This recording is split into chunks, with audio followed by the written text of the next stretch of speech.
Now, the lives of hundreds of wild Victorian brumbies hang in the balance this week with a government push underway to cull the famed horses. In a last-ditch bid to save the animals, a challenge by Brumby backers returns to court today. Sunrise reporter David Woywood is in Melbourne. David, this could be the end of these brumbies and a significant part of Australia's history as well.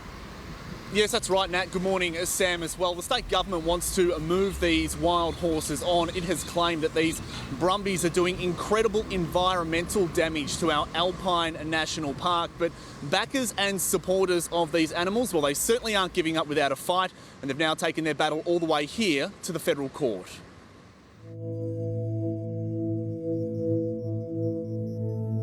In this rugged corner of Australia, only the toughest survive. It's Victoria's Alpine National Park, and in the shadow of Mount Bogon lives a part of our country's wild colonial history. Those horses are descendants of a commercial herd. They originally were bred mainly as war horses for the British Army. But these brumbies face an uncertain future, blamed for causing environmental damage. A government push to eradicate them is now in full swing. This is a little horse called Poppy. She came down off the high country. Steve Baird has lived on the Bogon High Plains for more than 30 years. He runs trail ride tours in the national park, and while the lure of a wild brumby sighting is a major business drawcard, he says claims the brumbies are responsible for widespread damage misrepresents decades of alpine history. How have you seen the land inside the park change during that time? Well, it was a changed landscape when I first came. It had been subject to grazing for a long time. It had had multiple fires over time. There was ski resorts in the area and hydroelectricity.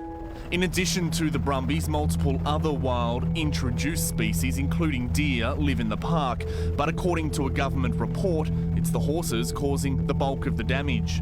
We've got as much science in the Alpine National Park about damage to ecosystems as we have in the Barrier Reef. We know what the horses do. It's time just to take notice of that. The Parks Victoria report concluded that horses are not a natural part of the Australian environment, that their hard hooves can cause serious damage to alpine environments. It goes on to say that we need to prevent the growth of these populations, particularly in alpine areas, and to remove the current generation of wild brumbies. It's ignored the impacts of other feral animals. Jill Pickering heads up the Australian Brumbies Association. Her group questions the government's science, calling for a longer-term study into the impacts.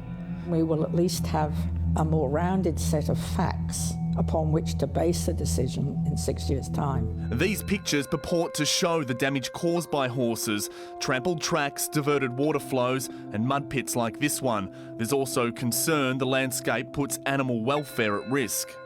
In bushfires, in times of drought, in times of heavy snow, they die up there, and they die of starvation.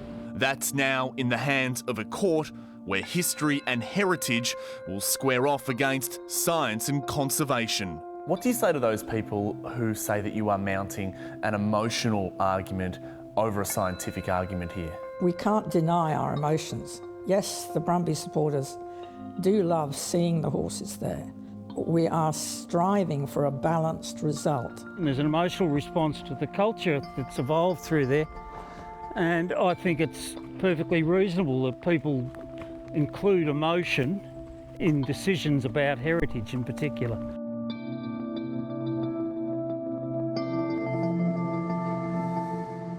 Now, this case has been set down for 4 days here at the federal court this week, but I dare say that regardless of the outcome of this hearing, this fight is still far from over, guys. Yeah, this is such an emotional debate. Thanks, David. There's the same problem in Kosciuszko National Park in New South Wales, that the numbers are out of control. Well, you know that area well. Yes, and there are too many of them, but this is where it gets emotional, because what do you do with them? Do you cull them?